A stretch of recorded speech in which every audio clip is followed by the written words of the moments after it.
Hello friends, welcome to my YouTube channel. So guys, आज के इस वीडियो में हम लोग देखने वाले हैं जो आपका EPFO SSA का 21 अगस्त का फर्स्ट शिफ्ट का एग्ज़ाम हो गया दोस्तों। 21 अगस्त फर्स्ट शिफ्ट में पूछे गए सभी क्वेश्चंस इस वीडियो में डिस्कस करेंगे। जो भी क्वेश्चंस मैं आपको बताऊंगा वो 100% रियल होंगे, तो वीडियो काफ़ी इंपॉर्टेंट है आप लोगों के लिए। तो इस वीडियो को पूरा ज़रूर देखिए। वीडियो अच्छा लगे तो प्लीज़ वीडियो को लाइक और शेयर ज़रूर करें। और जो भी हमारे नए बच्चे हैं, जिन बच्चों ने चैनल को सब्सक्राइब नहीं किया है, तो प्लीज़ चैनल को सब्सक्राइब करके नोटिफिकेशन बेल ऑन करना ना भूलें। ये वीडियो को स्टार्ट करते हैं। देखिए, पहला क्वेश्चन पूछा गया था कि बिरजू महाराज कौन से नृत्य से संबंधित हैं। कलर को चेंज कर लेते हैं। बिरजू महाराज जो है ना, कथक नृत्य से संबंधित हैं। पंडित बिरजू महाराज के बारे में कुछ महत्वपूर्ण पॉइंट जान लेते हैं। तो देखिए, पंडित बिरजू महाराज कथक से संबंधित हैं। देखिए, ये जो है ना, कालका बिंदादीन घराने से ताल्लुक़ रखते हैं। कथक जो है ना, ये उत्तर प्रदेश का एक शास्त्रीय नृत्य है, ये भी आपको ध्यान रखना है। कथक की उत्पत्ति उत्तर भारत में हुई और यह भरतनाट्यम नृत्य के समान है, ये भी आपको ध्यान रखना है। उड़ीसा का शास्त्रीय नृत्य है, ये भी फैक्ट आपको ध्यान रखना है। मणिपुर का शास्त्रीय नृत्य है। भरतनाट्यम तमिलनाडु का शास्त्रीय नृत्य है। तो ये सारे फैक्ट आपको ध्यान में रखने हैं। अगला क्वेश्चन पूछा गया था गाइस कि बारदोली सत्याग्रह किस वर्ष में हुआ था। तो देखिए गाइस, बारदोली सत्याग्रह जो है ना, जून 1928 में हुआ था। तो जून 1928 आपका करेक्ट आंसर हो जाएगा। बात करें बारदोली सत्याग्रह की, तो बारदोली सत्याग्रह गुजरात में वल्लभ भाई पटेल के नेतृत्व में एक किसान विद्रोह था। 1928 में वल्लभ भाई पटेल ने भू राजस्व को बढ़ाने के खिलाफ गुजरात के तालुका बारडोली में किसान आंदोलन का नेतृत्व किया था। तो किसान आंदोलन का नेतृत्व किसने किया था? वल्लभ भाई पटेल ने। इसकी सफलता ने सरदार पटेल को एक राष्ट्रीय नेता के रूप में स्थापित किया था, यह भी फैक्ट आपको ध्यान में रखना है। दूसरी बात, सरदार वल्लभ भाई पटेल को भारत के लौह पुरुष के नाम से जाना जाता है, लौह पुरुष के रूप में भी जाना जाता है। तो यहाँ से कई क्वेश्चंस बन जाते हैं कि भारतीय किसान आंदोलन के नेता कौन थे? सरदार वल्लभ भाई पटेल। लौह पुरुष के नाम से किन्हें जाना जाता है? सरदार वल्लभ भाई पटेल को। उनके जन्मदिन 31 अक्टूबर को राष्ट्रीय एकता दिवस के रूप में मनाया जाता है। देखिए, यहाँ से क्वेश्चन और बन जाता है कि राष्ट्रीय एकता दिवस कब मनाया जाता है? 31 अक्टूबर को। किसके उपलक्ष्य में? सरदार वल्लभ भाई पटेल के उपलक्ष्य में। ठीक है। सरदार वल्लभ भाई पटेल जो थे ना, ये भारत के पहले गृह मंत्री थे। तो भारत के पहले गृह मंत्री कौन थे? सरदार वल्लभ भाई पटेल। तो ये सारे फैक्ट आपको ध्यान में रखने हैं। एक क्वेश्चन पूछा गया था कि 2022 का ज्ञानपीठ पुरस्कार अंग्रेजों में किसे मिला? 2022 का ज्ञानपीठ पुरस्कार जो है ना, दामोदर मौर्य को मिला। तो दामोदर मौर्य आपका करेक्ट आंसर हो जाएगा। बात करें दामोदर मौर्य की, तो देखिए, दामोदर मौर्य गोवा के कवि एवं 57वां ज्ञानपीठ पुरस्कार के प्राप्त करता है। दूसरी बात, उन्होंने अपने उपन्यास कार्मेलिन के लिए वर्ष 1983 में साहित्य अकादमी पुरस्कार जीता। तो यह भी फैक्ट आपको ध्यान में रखना है। उन्होंने वर्ष 2011 में अपने उपन्यास सुनामी साइमन के लिए बिमला वी पाई विश्व कोंकणी साहित्य पुरस्कार भी प्राप्त किया। यह भी फैक्ट आपको ध्यान में रखना है। वह गोवा कला और साहित्य महोत्सव के सह संस्थापक हैं। तो ये सारे फैक्ट आपको ध्यान में रखने हैं। अगला क्वेश्चन पूछा गया था, शुंग वंश का संस्थापक कौन था? तो गाइस, शुंग वंश का संस्थापक था पुष्यमित्र शुंग। तो पुष्यमित्र शुंग आपका करेक्ट आंसर हो जाएगा। पुष्यमित्र शुंग वंश का संस्थापक था, यह आपको ध्यान में रखना है। दूसरी बात, पुष्यमित्र शुंग 185 ईसा पूर्व से शुंग वंश का संस्थापक था। उन्होंने 36 वर्षों तक शासन किया, यह भी फैक्ट आपको ध्यान रखना है। दूसरी बात, वह अंतिम मौर्य राजा वृहदत्त का कमांडर इन चीफ सेनापति था। पुष्यमित्र ने युद्ध में वृहदत्त को मार डाला था, यह भी आपको ध्यान रखना है। उनका बेटा अग्निमित्र उनका उत्तराधिकारी बना। तो ये सारे फैक्ट आपको ध्यान में रखने हैं। अगला क्वेश्चन पूछा गया था कि WTO की स्थापना किस वर्ष में हुई थी? तो गाइस, WTO की स्थापना 1 जनवरी 1995 को हुई थी। तो WTO का फुल फॉर्म क्या होता है? विश्व व्यापार संगठन। यह आपको ध्यान में रखना है। विश्व व्यापार संगठन की स्थापना वर्ष 1995 में हुई थी, यह आपको ध्यान रखना है। यह एक अंतर सरकारी संगठन है जो राष्ट्रों के बीच अंतर्राष्ट्रीय व्यापार के नियमन से संबंधित है। वर्तमान में 164 देश इस संगठन के सदस्य हैं। तो यह भी फैक्ट आपको ध्यान में रखना है। WTO के वर्तमान महानिर्देशक कौन है? रॉबर्टो अजेवेडो। और इसका मुख्यालय जिनेवा स्विट्जरलैंड में है। तो ये सारे फैक्ट आपको ध्यान में रखने हैं। अगला क्वेश्चन पूछा गया था कि आसियान का मुख्यालय कहां पर स्थित है। तो आसियान का मुख्यालय जकार्ता इंडोनेशिया में स्थित है। ठीक है।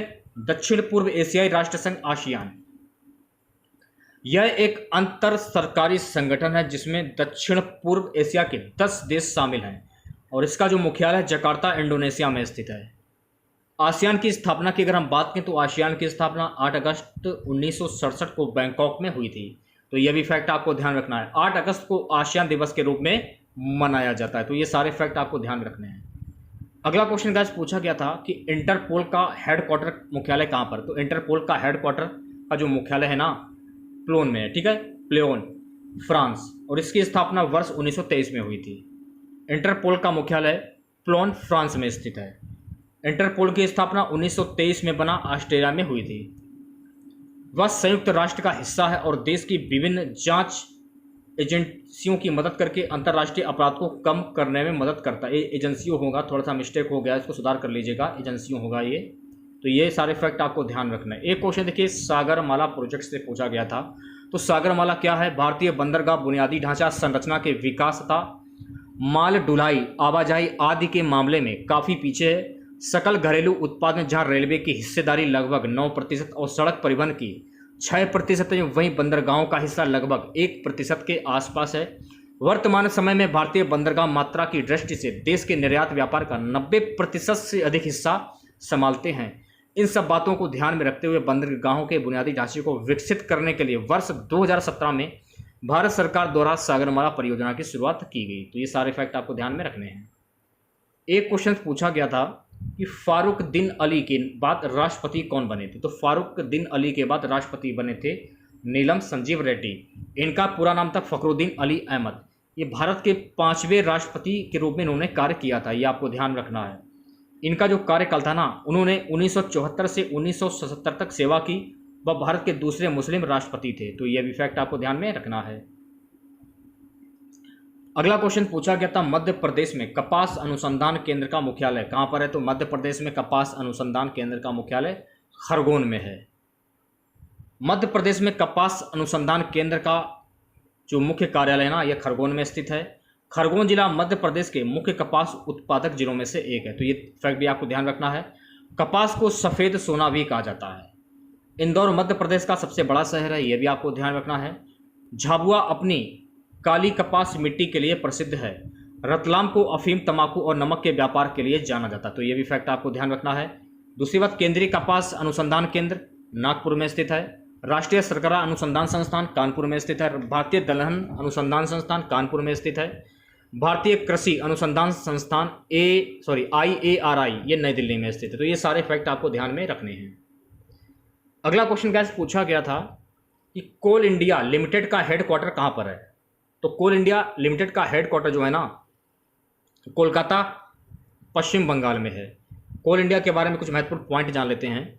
कोल इंडिया लिमिटेड एक महारत्न स्थिति कंपनी है और दुनिया की सबसे बड़ी कोयला का उत्पादक कंपनी है।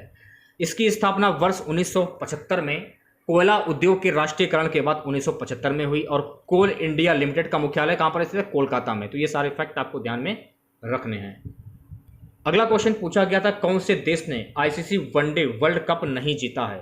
न्यूजीलैंड ऐसा देश है जिसने हर क्रिकेट विश्व कप खेला मगर कभी नहीं जीता।